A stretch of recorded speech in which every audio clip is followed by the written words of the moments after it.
Yesu ashimwe. Kace dusaba bamwe babatirizwa bace bahagarara. Egome ngabariya muce muzino kugira ngo mupfukame hano abakozi b'Imana barambike kw'ibiganza. Muce muza bari baje gukora ntandobe ekeya murira hejuru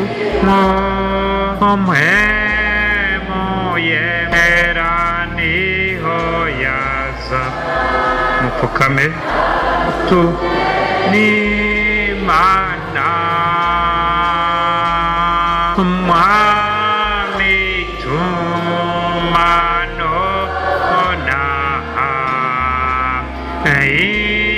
ingome ziza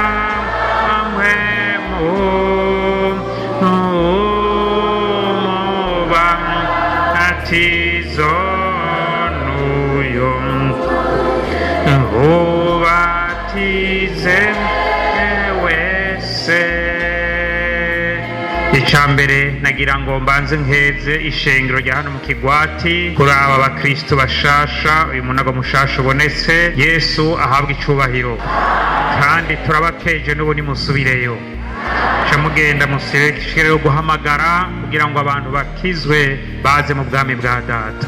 Dusome hariya Matayo 3 kuri 11. Nukuri jeho ndababatiza mu mazi ngo mwihane, ariko uzoza hanyuma yanje andusha ubushobozi ntibimbereye no kumutwaza inkweto. Uyo azobabatiza muri mpwemu yera no mu muriro. 13. Icyo gihe Yesu ava i Galilaya aja kuri Yorodani aje kuri Yohana azanywe no kubatizwa nawe, ariko Yohana agomba kumwankira ati ko ari jewe nkwiye kubatizwa nawe, none uje kuri jewe? Yesu aramwishura ati bikunde, kuko ari byo bidukwiye ngo dushitse ubugororoka kose. Buno aramukundira. Yesu amaze kubatizwa aca ava mu mazi, maze ijuru riruguruka, abona mpwemu w'Imana amanuka asa n'inuma amugwako. Buno rero ijwi riva mu ijuru riti uyu niwe mwana wanje nkunda akampimbara. Yesu ashimwe.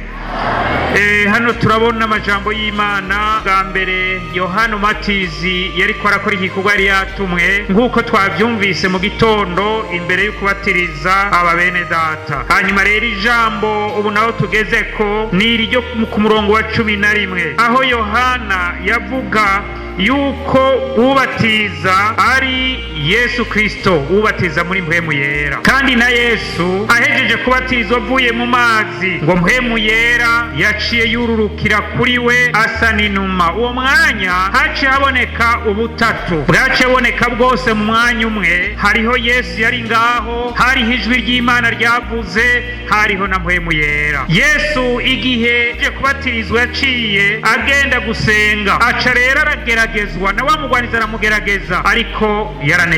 Yesu ashimwe. Udukurikira yaranesheje nawe nyene mpwemu yera mugwako, arico gituma avuga bati ni Kristo wasizwe amavuta n'Imana. Hanyuma rero Yesu amaze gukora ibikorwa mu isi agira aduge mu ijuru, niho rero yaca basezeranira yuko bazohabwa mpwemu yera, kandi uwo mpwemu yari wazobarongora. Mpwemu yera ari azokwemeza bisi icaha.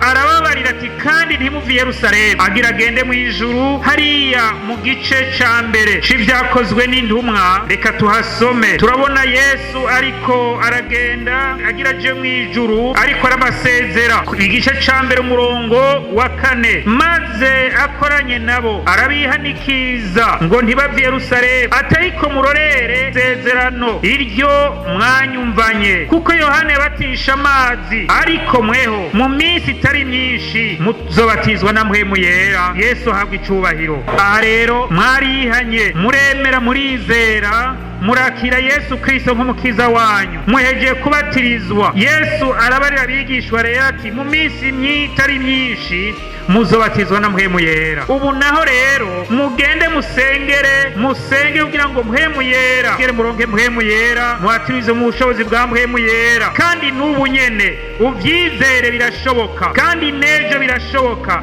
kuko mpwemu yera azoshishikara kubana namwe. Hanyuma turangirije hariya mu gice ca 19. Mu gice ca 19 naho turabona babatirijwe baca bareka, ntibasubira kurondera ariko rero baronka ijambo ry'Imana, bizeye baronka mpwemu yera. Ibyakozwe n'intumwa 19. Maze Apolo akiri Korinto, Pawulo aca mu bihugu vyo haruguru ashika muri Efeso, asanga yarigishwa bamwe, arabaza ati mbega mwarawe mpwemu yera igihe mwizera? Baramwishura bati nditwari bwana byumva yuko mpwemu yera yatanzwe. Arabaza ati none mwabatije umubatizo ki? Batumatizo wa Yohana. Pawulo ati Yohana yabatije umubatizo wo kwihana, abarira abantu ko bakwiye kwizera uzoza hanyuma niwe Yesu. Bavyumvise batizwa mu izina ry'umwami Yesu. Pawulo amaze kubarambika kw'ibiganza, mpwemu yera baza ko bavuga izindi ndimi, bavugishwa n'Imana. Yesu ahabwa icubahiro. None rero namwe tugira tubasengere, abakozi b'Imana babasengere, tubusabe kugira ngo bahagarare, babakikize abakozi b'Imana, hanyuma rero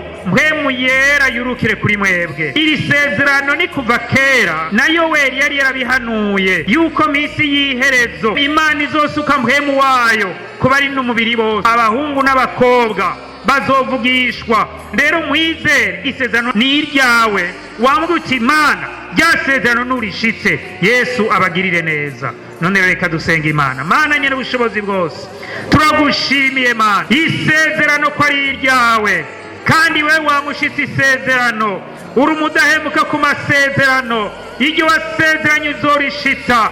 Aba bana bawe Mana barizera Yesu nk'umukiza wabo, barihana, babatirijwe. None mwami turasabye, mwami Yesu batirize muri mpwemu yera.